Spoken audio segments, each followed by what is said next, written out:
সিঁড়িতে বসে থাকা অবস্থায়। তখন অরিত্রিকা রাজশাহী কলেজের ইন্টার প্রথম বর্ষের শিক্ষার্থী। প্রথম দেখাতেই ভালো লেগেছিল তার। ভুলে বসেছিল প্রতিশোধ স্পৃহা।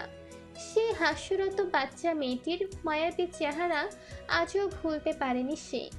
অরিত্রিকাকে বিয়ে করে নিজের করে পেতে চেয়েছিল, আর চৌধুরীদের ধ্বংসের পথ সুগম করতে চেয়েছিল। কিন্তু শারহানের জন্য সবকিছু এলোমেলো হয়ে গেছে। নিষাদ অগ্নি শর্মা হয়ে আওড়ালো, তোমাকে যখন একবার মন থেকে চেয়েছি, যত বাধা বিপত্তি আসুক না কেন আমি তোমাকে নিজের করে নেব অরিত্রিকা। তোমাকে পেতে যতটা নিচে নামতে হয় নামবো, তবুও তোমায় আমিই বিয়ে করব, আর ওই চৌধুরী বাড়ির সকলকে পথে নামিয়ে আনবো। সারহানকে যতদিন আমার সামনে হাত জোর করে ভিক্ষা না চাইতে দেখেছি, ততদিন আমার শান্তি নেই। কাউন্টডাউন শুরু হয়ে গেছে, পথে ফকির হওয়ার জন্য রেডি হ সবাই। নিষাদের মা কিছু পড়ে যাওয়ার শব্দ শুনে দৌড়ে নিষাদের রুমে আসলেন। এসে দেখতে পেলেন অজস্র কাচের টুকরোর অংশবিশেষ। তিনি আঁতকে উঠে হামিদ সাহেবকে বললেন, তোমার ছেলে রাগ দেখিয়েছে, ভেঙেছে। হামিদ সাহেব কিছুটা বিরক্ত হয়ে বললেন, তোমার ছেলে বিয়ে ভেঙেছে, চৌধুরী বাড়ির থেকে খবর এসেছে ওই মেয়ের নিষাদের সাথে বিয়ে দিবে না। এটা শুনে তোমার ছেলে লঙ্কাকাণ্ড বেঁধিয়েছে। বারবার বলেছি ওই সারানের সাথে লাগতে না যাস না। ওই ছেলে শান্ত দেখলেও শান্ত নয়, কখনো গুম করে দিবে তার ঠিক নেই। এত বারণ করা সত্ত্বেও ওই বাড়ির মেয়েকে বিয়ে করতে চেয়েছিল। একবার সারান যদি জানতে পারে এগুলো প্ল্যানের অংশ, তাহলে মেরে দিবে সবাইকে। নোঙর পদ্মার পাড় সংলগ্ন স্থানে অবস্থিত রেস্টুরেন্টের নাম। এখানকার সুন্দর পরিবেশ মন ভালো করার জন্য যথেষ্ট। নোঙরে আফ্রিদি, ইশরা, সাদাত আর অরিত্রিকা এসেছে রাতের খাবার খেতে। পুরো স্থানটি ঘুরতে ঘুরতে তারা সকলেই ক্লান্ত। অরিত্রিকা নিশ্চল দৃষ্টি ফেলে রেস্টুরেন্টের বাহিরে থাকা কিছু মানুষের চলাচল দেখছে। সে আজকে পুরো বিকেলটা অন্যমনস্ক হয়েছিল, মন ভার হয়েছিল কোনো কারণে। সাদাত, ইশরা আর আফ্রিদি নিজেদের মতো আনন্দ করলেও অরিত্রিকা নিশ্চুপ হয়েছিল। নিজের এমন ব্যবহারের সাথে সে অপরিচিত। আগে তো আর এমন হয়নি, তবে আজ কেন এমন হচ্ছে? সে বুঝতে পারছে শারহানের হাত ধরা তার উচিত হয়নি। এসব ভাবতে অস্বস্তি যেন জেঁকে ধরেছে তাকে। সে ভেবে রেখেছে এই কারণের জন্য শারহানের কাছে ক্ষমা চাইবে এখান থেকে গিয়ে। শারহানের হাতের ক্ষত দেখে সে উদ্বিগ্ন হয়েছিল, মনুষ্য মন বিচলিত হয়েছিল। না, আর ভাবতে পারছে না সে। আফ্রিদি অপেক্ষা করছে খাবারের জন্য। সাদাত এক মনে ফোনে স্ক্রল করছে। ইশরা বোবা প্রাণীর ন্যায় বসে আছে। সে বারবার অরিত্রিকার দিকে তাকাচ্ছে। অরিত্রিকা গভীর ভাবনায় বিভোর। সে খেয়াল করেছে অরিত্রিকা আজ কোনো কিছু নিয়ে গভীর চিন্তায় মগ্ন রয়েছে। সে কয়েকবার জিজ্ঞাসা করেছিল কি হয়েছে। অরিত্রিকা বিষয়টা এড়িয়ে গিয়েছে। সাদাত ফোন স্ক্রল করতে করতে হঠাৎই ফোন বেজে উঠল তার। ফোন স্ক্রিনে শারহানের নাম জল জল করে ভেসে উঠছে। সে আর দেরি না করে দ্রুত কল রিসিভ করলো। সাদাত বলল, হ্যালো ভাই, তোরা এখন কোথায় যাচ্ছিস? আমরা নোংরে আছি, সকলে মিলে ডিনার করব, খাবারের জন্য অপেক্ষা করছি। সাদাত কথা বলা শেষ করতেই শারহান কল কেটে দিল। সাদাত এতে একটুও অবাক হলো না, কারণ শারহানের এমন উদ্ভট আচরণের সাথে পরিচিত অনেক আগে থেকেই। আফ্রিদি সাদাতকে ফোনে কথা বলতে দেখে বলল, তোমার ব্রো কল দিয়েছিল নিশ্চয়ই। সাদাত একটু হেসে বলল, ভাই কল দিয়েছিল। অরিত্রিকা সাদাতের কথা শুনেই কিছু একটা মনে পড়ল। সে তার পার্স হতে ফোন বের করলো। তখনই কল লিস্ট ঘেটে কাঙ্ক্ষিত নম্বরটি বের করলো। মেসেজ লিখতে গিয়েও থেমে গেল। মেসেজ পাঠানো কি ঠিক হবে? যদি মাইন্ড করে? সে ফোনের স্ক্রিনের দিকে এক ধ্যানে তাকিয়ে রইল। অরিত্রিকা তার পাশে কারো বসার অস্তিত্ব বুঝতে পারল তখনই। ঘ্রাণেন্দ্রিয়েতে পরিচিত সুগন্ধি প্রবেশ করতে সে ঘাড় ঘুরিয়ে ব্যক্তিটির দিকে বিস্ময়ে নির্বাক হয়ে তাকালো। অকস্মাৎ ব্যক্তিটিকে দেখে সে এখানে আশা করেনি। শারহান অরিত্রিকাকে এইভাবে তাকিয়ে থাকতে দেখে বিরক্তি নিয়ে বলল, এমন হা করে তাকিয়ে আছিস কেন? আগে কখনো দেখিসনি? অরিত্রিকা নেত্রপল্লব ঝাপটে বলল, আপনি তো আগে কখনো আমাদের সাথে আসেননি, আজই প্রথম। শারহান বিরক্তির সূচক কথা আওড়ে বলল, তুই কি চাইছিস আমি চলে যাই? আমি কি আপনাকে যেতে বলেছি? থাকুন। বলেই অরিত্রিকা অন্য দিকে তাকালো।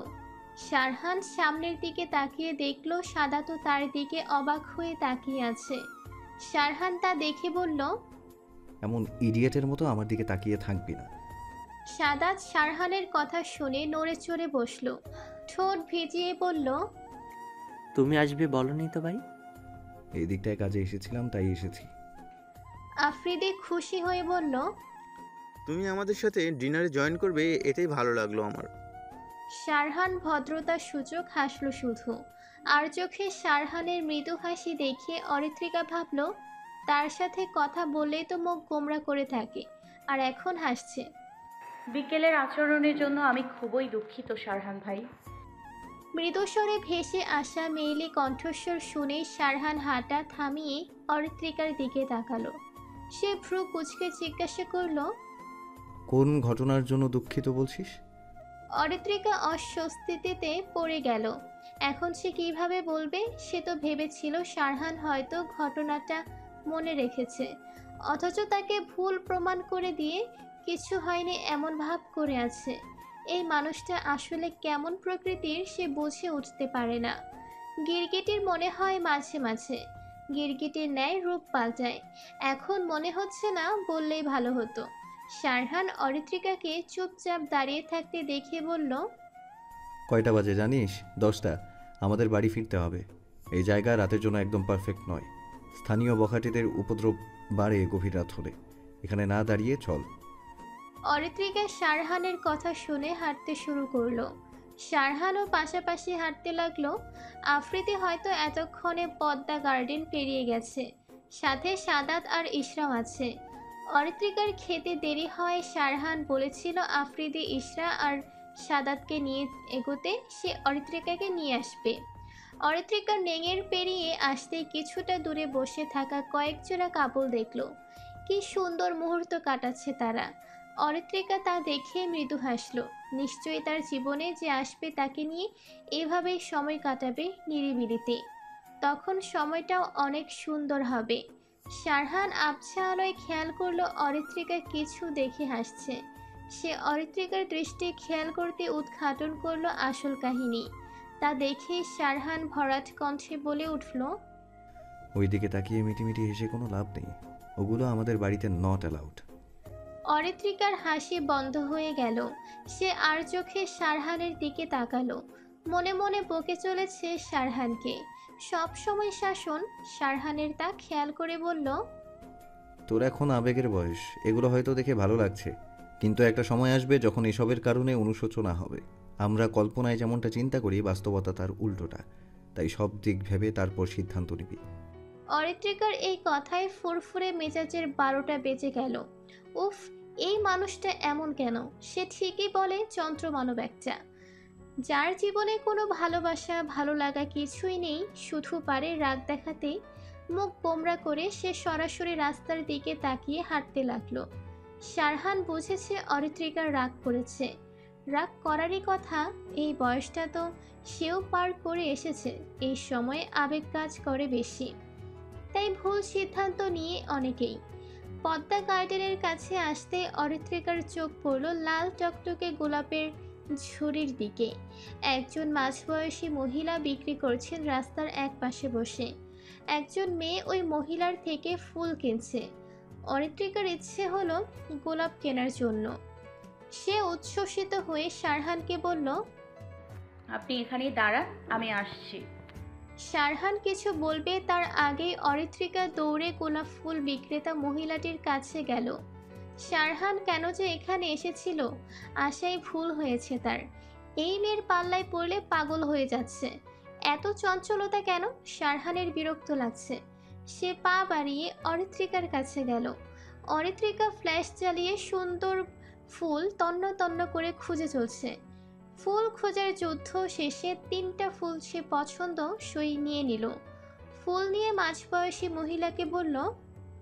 ফুলগুলোর দাম কত? মাঝবয়সী মহিলা বললেন। অরিত্রিকা নিজের পার্স হতে টাকা বের করতে লাগলো। অরিত্রিকা টাকা দেবে তার আগে শারহান তার মানিব্যাগ থেকে টাকা বের করে মহিলাটিকে দিল।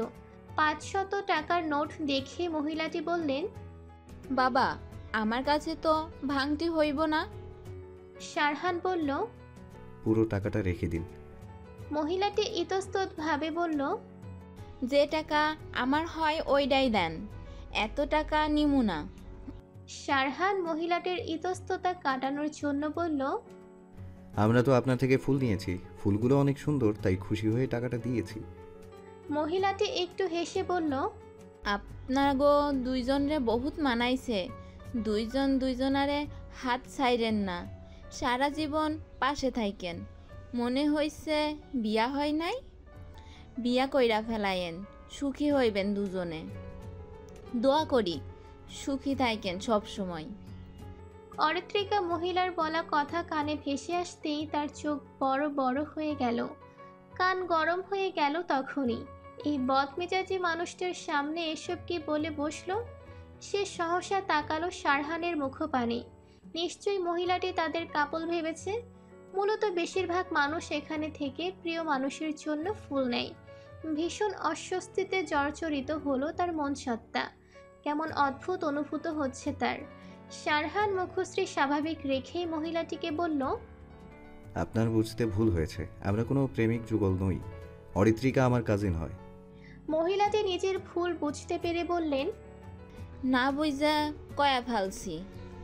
ইটস ওকে অরিত্রিকা, চল। শারহান কথাটা বলেই পা বাড়ালো সামনের দিকে। অরিত্রিকা শারহানকে চলে যেতে দেখে সেও পিছু পিছু চলতে শুরু করলো।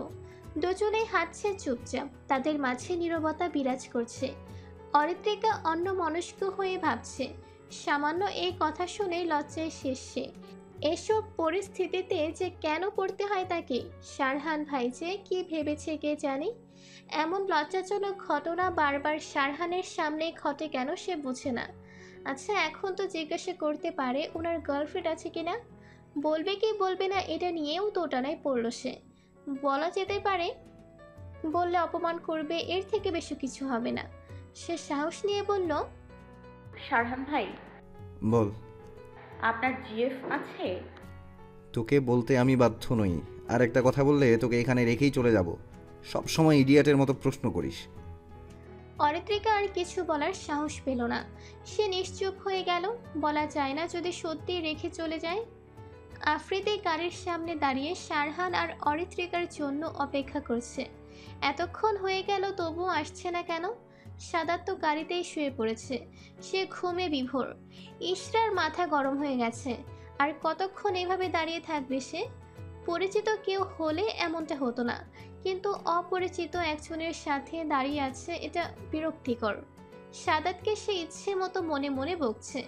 এখনই কেন ঘুমাতে লাগবে। সে জেগে থাকলে তাও গল্প করা যেত। এদিকে মশার জ্বালায় সে অতিষ্ঠ।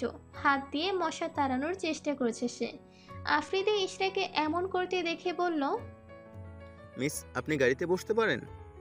ইশরা সাদাতের দিকে দেখল, পুরো সিট জুড়ে শুয়ে আছে। সে করুণ স্বরে বলল। কোথায় বসবো? সাদাত তো পুরো সিট জুড়ে শুয়ে আছে। সামনের সিটে বসুন। ইশরার আর ইচ্ছে নেই দাঁড়িয়ে থাকার। সে গিয়ে সামনের সিটে বসলো। আফ্রিদি শারহানকে কল দিবে, কিন্তু তার কাছে তো নম্বর নেই। অরিত্রিকার নম্বরটাও নেই। সে ইশরাকে জিজ্ঞাসা করলো। আপনার কাছে ব্রোর নাম্বার আছে? ইশরা বলল। আছে। নাম্বার দিন তো শারহান ব্রো। আর অরি এখনো আসতেছে না কেন? কল করে জানতে হবে। ইশরা নিজের ফোন বের করে শারহানের নম্বর বলল। আফ্রিদি নম্বরটা ফোনে তুলে সেভ করে কল করবে এমন সময় শারহান অরিত্রিকাকে আসতে দেখল। আফ্রিদি পকেটে ফোন রেখে বলল। এত দেরি কেন হলো আসতে তোমার? শারহান অরিত্রিকার দিকে তাকিয়ে বিদ্রুপ করে বলল। পাগলিকে রাস্তা চিনিয়ে আনতে গিয়ে লেট হয়ে গেল। আফ্রিদি আশেপাশে তাকিয়ে কিছুই না বুঝে বলল। পাগলি কই গেলে? তোমাদের সাথে তো কোনো পাগলিকে দেখতে পাচ্ছি না। আমার পাশে যে দাঁড়িয়ে আছে তাকে কি দেখতে পাচ্ছ না? আফ্রিদি হতবুদ্ধির ন্যায় অরিত্রিকার দিকে তাকালো। অরিত্রিকা কটমট করে শারহানের দিকে তাকিয়ে আছে। তার মন চাচ্ছে এই যন্ত্র মানবের মাথা ফাটিয়ে দিতে। শারহান তা দেখেও উপেক্ষা করেই নিজের গাড়িতে গিয়ে বসলো। আফ্রিদি অরিত্রিকাকে বলল, রাগ করো না, চলো তাড়াতাড়ি। অরিত্রিকা একটু রেগেই বলল, আমি কোথায় বসবো? আফ্রিদি দেখলো ইশরাও ঘুমিয়ে গেছে। সে কিছুটা ভেবে বলল, সারহান ব্রো, গাড়িতে যাও। অরিত্রিকা ক্ষুব্ধ হয়ে বলল, অসম্ভব, আমি ওনার গাড়িতে যাব না। আফ্রিদি বেচারা পড়েছে মহা বিপদে। এখন সে কি করবে? অরিত্রিকার রেগে অন্যদিকে তাকিয়ে আছে। শারহান আফ্রিদিকে ডাকলো। আফ্রিদি শারহানের গাড়ির কাছে এগিয়ে গেল। শারহান কিছু একটা বলতে আফ্রিদি ফিরে এসে নিজের গাড়িতে বসে স্টার্ট দিল। অরিত্রিকা আফ্রিদিকে বলল, আমি কোথায় বসবো? ব্রো, গাড়িতেই বসো বলেই গাড়ি টান দিল। অরিত্রিকা আশ্চর্য হয়ে গেল আফ্রিদির এহেন কাণ্ডে। সে আফ্রিদের গাড়ির দিকে তাকিয়ে রইল। এরও নিশ্চয়ই ওই যন্ত্র মানবের বাতাস লেগেছে, তাই তো হার্টলেসের মতো আচরণ করলো। এখন সে কিভাবে যাবে? ওই বদ মানুষের গাড়িতে সে কখনোই যাবে না। অটোতে যাবে, তাও সাহস হচ্ছে না তার। একা একটা মেয়ে অটোতে একা যাওয়া ঠিক হবে না। শারহান অরিত্রিকাকে চুপচাপ দাঁড়িয়ে থাকতে দেখে মেজাজ বিগড়ে গেল। সে দাঁতে দাঁত চেপে বলল, এখানে কি দাঁড়িয়ে সকাল হওয়ার অপেক্ষা করবি নাকি? যদি না যাস আমি চলে গেলাম। অরিত্রিকা হঠাৎ শারহানের কথা শুনে চমকে গেল। সে নিজেকে ধাতস্থ করে মিনমিনে কণ্ঠে বলল, আসছি। অরিত্রিকা গিয়ে শারহানের পাশের সিটে বসে পড়ল। শারহান আর দেরি না করে গাড়ি স্টার্ট দিয়ে রওনা হলো গন্তব্যে। এই অলিত্রি, গোলাপগুলো কই পেলি বলতো? অরিত্রিকা চুল বাঁধতে বাঁধতে ইশরার দিকে তাকালো। ইশরা বিছানায় বসে আছে। সে গোলাপগুলো নিয়ে ফুলের সুবাস নিতে ব্যস্ত, আবার কিছুটা ভাবুকও। অরিত্রিকা চুল বাঁধা শেষ করে হেয়ালি করে বলল, ইশরা ভাবুক হয়ে অরিত্রিকার দিকে তাকালো। অরিত্রিকা মিটমিটে হাসছে। এই মেয়েও হয়েছে, সবসময় সন্দেহ করে। তার মনে হয় ইশরার ডাক্তার না হয়ে পুলিশ অফিসার হওয়া উচিত ছিল। সব জায়গায় রহস্য খুঁজে বেড়াবে। ইশরা অরিত্রিকাকে হাসতে দেখে তার সন্দেহ গাঢ় হলো। সে কিছুটা ভেবে বলল, সারহান ভাইয়ের সামনে তোকে ফুল দেওয়ার সাহস কেউ করবে না, এটা আমি জানি। তার মানে বাড়ির কেউ দেয়নি, তোর মামা তো ভাইও দেয়নি, এটা আমি শিওর। তাহলে কে দিল? সারহান ভাই। আর তুই আমাদের অনেক পরে বাড়ি এসেছিস, তাহলে কি সারহান ভাই দিয়েছে? এটা কিভাবে সম্ভব? অরিত্রিকা মুখ বেঁকিয়ে বলল, উনি কেন গোলাপ দেবেন আমায়? অপমান করেই কুল পায় না? ইশরা অরিত্রিকাকে রাগানোর জন্য দুষ্টুমি হেসে বলল, দিতেও পারে। তোরা কিন্তু চাচাতো ভাই বোন হলেও কিন্তু প্রেম বিয়ে দ্রুতই হয়। এই, তুই আবার সারহান ভাইয়ের সাথে প্রেম করছিস না তো? ভাই এই কারণে হয়তো ফুল কিনে দিয়েছে, আমাকেও বললি না তুই? অরিত্রিকা ইশরার কথা শুনে মনে পড়ে গেল সেই ফুল বিক্রেতা মহিলার কথা। ভাবতেই শরীরে লোমকূপ দাঁড়িয়ে গেল। হৃদস্পন্দনের বেগ বেড়ে গেল তার। এতটা অশান্ত কেন তার মন? সে তো শারহানকে অন্য কোনো নজরে দেখে না। ইশরা অরিত্রিকাকে অন্য মনস্ক দেখে বলল, এই তোর কি হয়েছে? আমি জানি তুই সারহান ভাইয়ের কথা ভাবছিস। অরিত্রিকার খেয়াল হলো সে কার ভাবনায় বিভোর ছিল। শারহান তাকে কাল রাতে পাগলি বলেছিল আফ্রিদির সামনে, তখনকার কথা মনে পড়ে গেল। মুহূর্তে রাগ চড়ে গেল মাথায়। সে ইশরাকে বলল, তোর শারহান ভাইয়ের সাথে বিয়ে করার কোনো ইচ্ছা আমার নেই। যন্ত্র মানব একটা, তুই যদি আর একটা কথা বলিস আমার থেকে খারাপ কেউ হবে না। ইশরা দাঁত কেলিয়ে হেসে বলল, আমি তো বলবই। তুই যে সারহান ভাইকে শয়নে স্বপ্নে ভাবছিস এটা সাদাতকেও বলে দেব। অরিত্রিকা আর সেখানে না দাঁড়িয়ে দৌড়ে গিয়ে বিছানা থেকে বালিশ নিয়ে আচমকা মারতে শুরু করলো। ইশরা বেচারি ভাবতেই পারেনি তার উপর হঠাৎ হামলা হবে। সে আর দিশা না পেয়ে বিছানা থেকে নেমে দৌড়ে রুম থেকে বেরিয়ে গেল। অরিত্রিকাও কম কিসে, সেও বালিশ নিয়ে পিছু পিছু দৌড়াতে লাগলো। আজকে ইশরাকে শিক্ষা দিয়েই ছাড়বে। শারহান ব্যস্ত ভঙ্গিতে শার্টের হাতা ফোল্ড করতে করতে রুম থেকে বেরোতেই দেখলো ইশরা এদিকটাই দৌড়ে আসছে। তার পিছু পিছু বালিশ হাতে দৌড়ে আসছে অরিত্রিকা। ইশরা শারহানকে পাশ কাটিয়ে সাথী বেগমের রুমের দিকে দৌড়ে গেল। শারহান বুঝল দুটোতে কোনো কাণ্ড বাঁধিয়ে এখন যুদ্ধ করছে। ইশরা পালাতে পারলেও বিপত্তি বাঁধল অরিত্রিকার ক্ষেত্রে। টাইলসযুক্ত মেঝেতে জোরে দৌড়ানোর কারণে তার পা পিছলে গেল। সে ব্যালেন্স হারিয়ে পড়েই যাবে এমন সময় কেউ তার হাত ধরল। অরিত্রিকা নিজেকে বাঁচাতে